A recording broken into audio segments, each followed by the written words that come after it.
लोकसभा चुनाव में मिली हार के बाद बीजेपी आने वाले विधानसभा चुनाव में किसी भी तरह का कोई रिस्क नहीं लेना चाहती।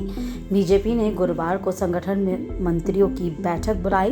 बीजेपी मुख्यालय में हो रही इस बैठक में आने वाले विधानसभा चुनावों पर चर्चा होने वाली है। बैठक आज सुबह 11 बजे से शुरू हो गई है।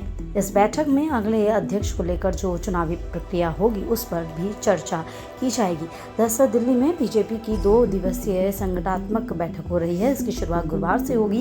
इसमें उन 3 राज्यों को लेकर चुनावी प्लानिंग बनेगी जहां विधानसभा चुनाव होने वाले हैं। हरियाणा, झारखंड और महाराष्ट्र में इस साल के आखिरी तक चुनाव होने वाले हैं। तीनों ही राज्यों की बीजेपी नेता इस बैठक का हिस्सा होने वाले हैं और इसके जरिए खुद को एकजुट दिखाने का प्रयास भी किया जाएगा। उम्मीद है कि आने वाले दिनों में बीजेपी के मुख्यमंत्री और डिप्टी सीएम की भी बैठक हो सकती है। बीजेपी ने संपन्न हुए विधानसभा चुनाव में बेहद ही औसत प्रदर्शन किया। इस संबंध में पार्टी का चिंतन शिविर हो चुका है, लेकिन बैठक में एक बार फिर से इस पर चर्चा की संभावना है। बीजेपी चुनाव हार से सबक लेते हुए उसे विधानसभा चुनाव में दोहराने की उम्मीद करेगी। जिन 3 राज्यों में विधानसभा चुनाव होने वाले हैं उसमें से 2 जगहों पर अभी बीजेपी की ही सरकार है। महाराष्ट्र, हरियाणा में बीजेपी तो झारखंड में झारखंड मुक्ति मोर्चा की सरकार है।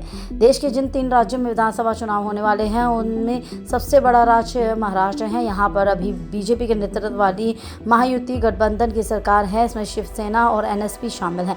इसका मुकाबला विपक्ष के महाविकासी अघोरी से, जिसमें कांग्रेस, शिवसेना और एनएसपी शामिल हैं। लोकसभा चुनाव में महायुति को महाविकास ने बुरी तरह हराया। बीजेपी चाहेगी कि इसे दोबारा ना हो। झारखंड की बात करें तो यहाँ भी झारखंड मुक्ति मोर्चा कांग्रेस की गठबंधन सरकार है। बीजेपी को उम्मीद है कि जिस तरह से उसने झारखंड के पड़ोसी राज्य छत्तीसगढ़ में सरकार बनाई वैसे ही वह यहाँ पर भी बनाएगी।